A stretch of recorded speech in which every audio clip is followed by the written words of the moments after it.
Rohingya প্রত্যাবাসন issue ও LDC fifth conference আলোকে জাতিসংঘে উচ্চ পর্যায়ের বৈঠকে অংশগ্রহণের জন্য ১৩ জুন নিউ ইয়র্কে আসেন বাংলাদেশের পররাষ্ট্রমন্ত্রী ডক্টর একেএম আব্দুল মোমেন। এ সময় জেএফকে এয়ারপোর্টে দলীয় নেতাকর্মী ছাড়াও বঙ্গবন্ধু ফাউন্ডেশনের যুক্তরাষ্ট্র শাখার কর্মকর্তারাও তাকে স্বাস্থ্যবিধি মেনে ফুলেল শুভেচ্ছা জানান। এ সময় পররাষ্ট্রমন্ত্রী জানান, রোহিঙ্গা অবস্থার আলোকে জাতিসংঘ সাধারণ অধিবেশনে একটি আলোচনা হবে। সেখানে আমরা বাংলাদেশের অবস্থান উপস্থাপন করব। আমাদের অবস্থান হচ্ছে যত শীঘ্রই এই ১২ লাখ রোহিঙ্গার প্রত্যাবর্তন। এটি হচ্ছে আমাদের নাম্বার 1 ইস্যু। পররাষ্ট্রমন্ত্রী আরও বলেন, আগামী বছর ২৩ থেকে ২৭ জানুয়ারিতে কাতারের দোহায় ফিফথ কনফারেন্সের প্রস্তুতি মিটিং হচ্ছে ১৮ জন। সেখানে আমরা কি অর্জন করতে চাই তা নিয়ে বিশদ আলোচনা পর্যালোচনা হবে। বাংলাদেশের জন্য এটি অত্যন্ত গুরুত্বপূর্ণ, এজন্য যে ২০২৪ সালে আমরা এলডিসি থেকে বের হয়ে যাব। ইতিমধ্যেই সিপিবি রিকমেন্ড করেছে যে আমরা এলডিসি থেকে যত বেনিফিট পেতাম তা ২০২৬ সাল নাগাদ অব্যাহত থাকবে। মন্ত্রী এ সময় বলেন, যখন আমরা শুনতে পেলাম যে হোয়াইট হাউস মনে করে যে বাংলাদেশ টিকা পাওয়ার উপযুক্ত না, কারণ আমেরিকার মোট জনসংখ্যার অর্ধেক হল বাংলাদেশের জনসংখ্যা।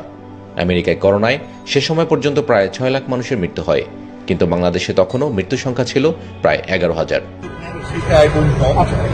তবে আমাদের প্রবাসীরা যখন আমরা শুনতে পেলাম যে হোয়াইট হাউস বাংলাদেশকে মনে করে যে তারা টিকা পাওয়ার উপযুক্ত, কারণ বাংলাদেশে আমেরিকার লোক সংখ্যার অর্ধেক হল বাংলাদেশে, আর আমেরিকায় প্রায় ৬ লক্ষ লোক মারা গেছে, কিন্তু বাংলাদেশে তখনও পর্যন্ত প্রায় ১১,০০০।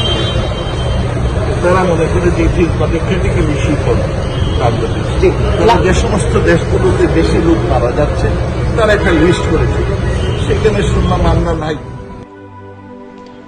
এজন্য যুক্তরাষ্ট্র মনে করছেন যে বাংলাদেশে ততটা সংকট নেই মহামারীর।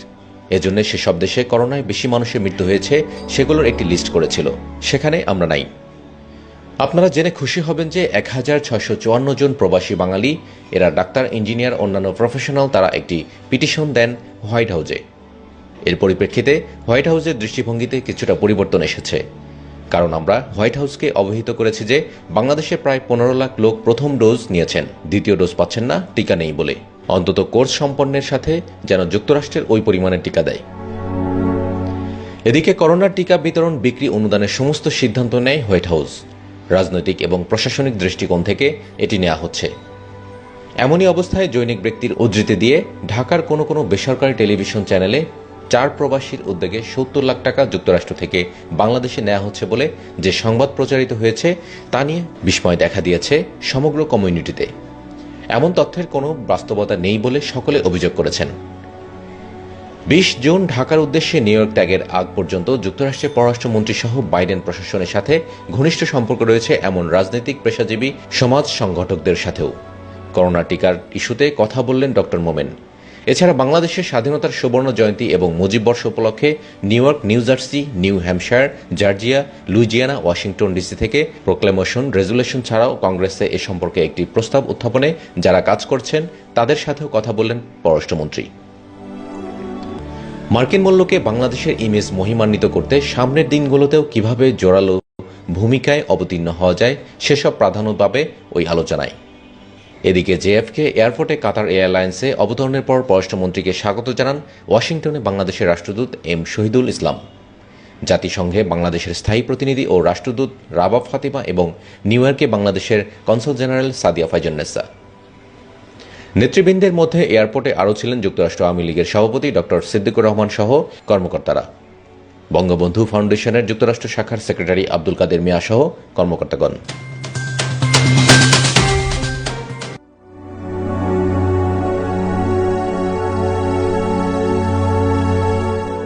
প্রবাসের বীর মুক্তিযোদ্ধা, মূলধারার রাজনীতিকদের অভিবাদন ও গভীর কৃতজ্ঞতা জানালেন বাংলাদেশের পররাষ্ট্রমন্ত্রী ডক্টর একেএম মোমেন।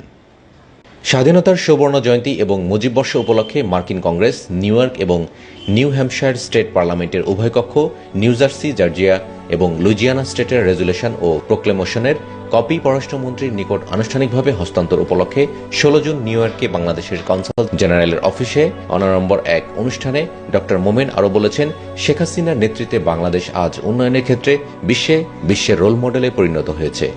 জাতির পিতা বঙ্গবন্ধুর স্বপ্নের সোনার বাংলা বিনির্মাণের পথে অদম্য গতিতে এগোচ্ছে বাংলাদেশ। এসবের স্বীকৃতি মিলেছে মার্কিন মুলুকের এসব রেজুলেশনে।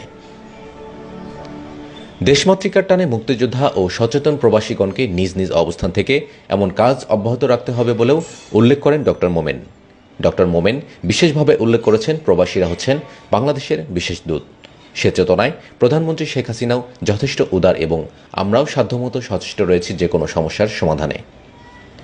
বাংলাদেশে চমৎকার পরিবেশ বিরাজ করছে এবং প্রবাসীদেরকে আরও দ্বিগুণ উৎসাহে স্বদেশ বিনিয়োগের আহ্বান জানিয়ে ডক্টর মোমেন বলেন, আমরা উন্নয়নের মহাসড়কে যাত্রা শুরু করেছি। বাংলাদেশে যা তৈরি করবেন তারই বাজার রয়েছে, অর্থাৎ বিনিয়োগ করা অর্থে আপনি লাভবান হবেন, একই সাথে বাংলাদেশও উপকৃত হবে। বহু বাংলাদেশে কর্মসংস্থানের সুযোগ সৃষ্টিতে আপনি বিশেষ একটি ভূমিকা পালনে সক্ষম হবেন। দেশে একটি ইকোনমিক জোন তৈরি করা হচ্ছে, সেসব জোনে প্রবাসীরাও কলকারখানা করতে পারবেন। 28টি হাইটেক পার্ক স্থাপন করা হচ্ছে। আপনারা জেনে খুশি হবেন, ডিজিটাল সেক্টরে আমরা অভাবনীয় সাফল্য অর্জনে সক্ষম হয়েছি। আমাদেরই অংশ বঙ্গবন্ধুর দৌহিত্র সজীব ওয়াজেদ জয়ের পরামর্শে বাংলাদেশের হাইটেক সেক্টর অভূতপূর্ব উন্নতি করেছে। এখন আমরা হাইটেকে $1 বিলিয়ন ব্যবসা করছি। প্রায় 6 লাখ ফ্রিল্যান্স এক্সপার্টিজ আছে হাইটেকে। পররাষ্ট্রমন্ত্রী বলেন, প্রতিবেশী ভারত, পাকিস্তান, শ্রীলঙ্কা, ভুটান, মিয়ানমার, নেপালের তুলনায় বাংলাদেশের বিদেশি বিনিয়োগের মাত্রা অনেক বেশি এবং উৎপাদিত পণ্য রপ্তানির ক্ষেত্রেও এগিয়ে রয়েছে। ডক্টর মোমেন রোহিঙ্গা প্রত্যাবাসনে আন্তর্জাতিক জনমত জোরদারকল্পে ঘন ঘন সভা সেমিনারে অনুরোধ জানান প্রবাসীদের প্রতি। আপনারা সোচ্চার ভূমিকা নিতে পারেন, বিভিন্ন রকম সভা সমিতি ওয়ার্কশপ করবেন, পাবলিকেশন করবেন, তাতে আমাদের উদ্দেশ্য এবং আপনাদের উদ্দেশ্য, কারণ একটি প্ল্যানেটার এটাকে সেভ করা আমাদের দায়িত্ব। আর এই ব্যাপারে আমি প্রবাসীদেরও উদ্যোগ গ্রহণ করার জন্য আপনার আহ্বান করব। আপনারা ভালো থাকেন, সুস্থ থাকেন। জয় বাংলা, জয় Bangla. Doctor Momen Georgia state senator Sheikh Rahman, New Hampshire স্টেটের রিপ্রেজেন্টেটিভ আবুল খান, নিউ জার্সির কাউন্সিলম্যান, 21শে পদকপ্রাপ্ত বীর মুক্তিযোদ্ধা ডক্টর নুরুন্নবী, নিউ অর্লিন্স ইউনিভার্সিটির ভাইস চ্যান্সেলর ডক্টর মোস্তফা সরোয়ারকে বিশেষভাবে ধন্যবাদ জানিয়েছেন প্রোক্লামেশন ও রেজুলেশন সংগ্রহের জন্য বিশেষ ভূমিকা পালন করায়।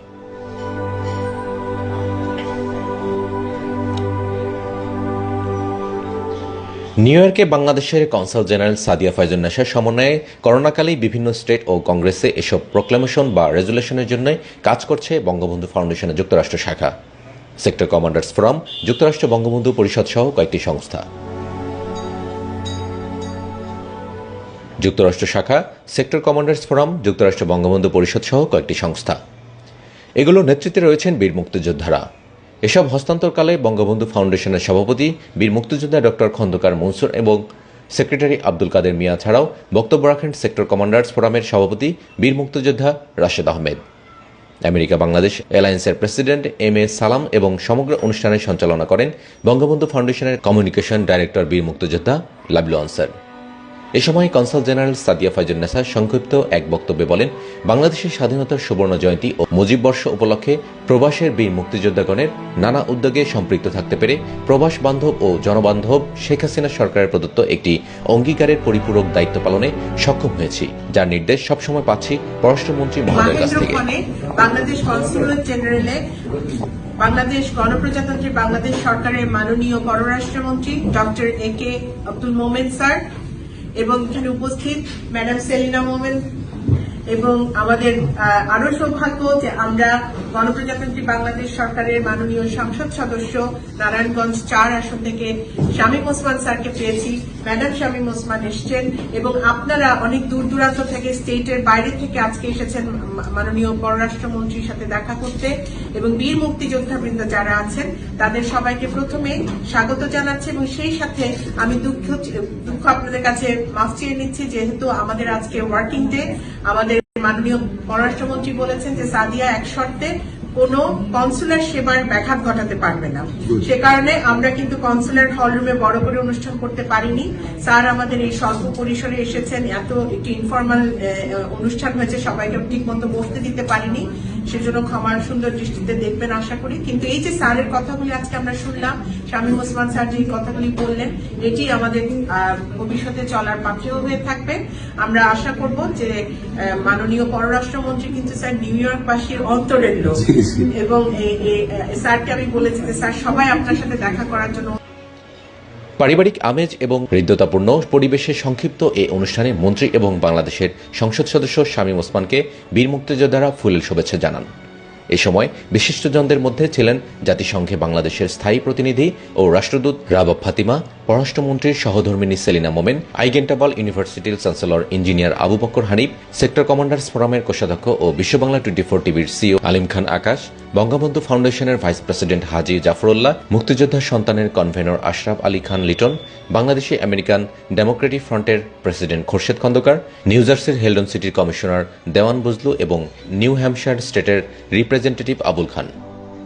উল্লেখ্য, পররাষ্ট্রমন্ত্রী কনসুলেট অফিসে প্রবেশের সময় বিভিন্ন সেবা নিতে আসা প্রবাসীদের সাথে শুভেচ্ছা বিনিময় করেন।